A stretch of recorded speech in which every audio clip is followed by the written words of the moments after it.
The climate crisis is not something in the future. We're living it. I come from India. My daily existence is one extreme weather events to another.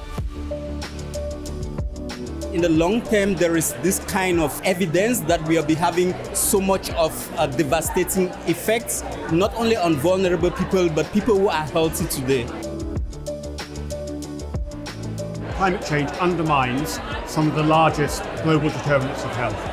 It's exposure to extreme heat. It's exposure to infectious disease. It's undermining the determinants of health, such as access to food and water. I don't think there can be a more important time, frankly, for the Physiological Society to be hosting this meeting. And I would argue, as a public health and clinician and scientist, perhaps we have not put health and science enough at the heart of the climate agenda.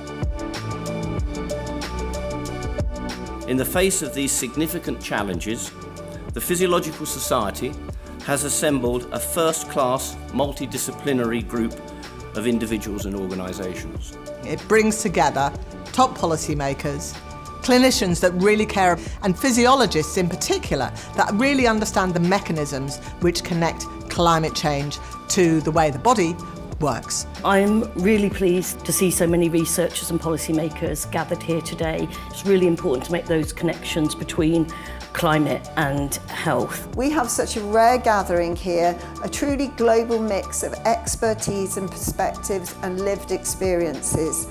Let's all make this count. UKHSA and the Physiological Society have had a really fantastic partnership. I've been in this space for 26 years and I've never seen or attended a meeting such as this. The plurality of voice in this room is unheralded and unprecedented. Finally, we find a very high-profile platform to raise the voice. We need to understand the science and the evidence of how climate change is impacting human health, but we also need to chart the routes to impact. The medical profession and people involved in the security of the countries in which we live have a really powerful voice and can deliver a really powerful message which will be trusted. Now, it's thinking about the stitching together on what works and how we need to move from pilot to policy.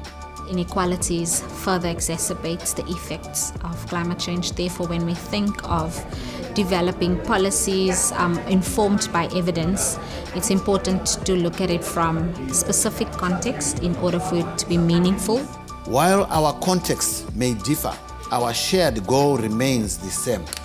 That is to protect human health in the face of climate change. We must work together, pooling our resources and knowledge to ensure that no country is left behind.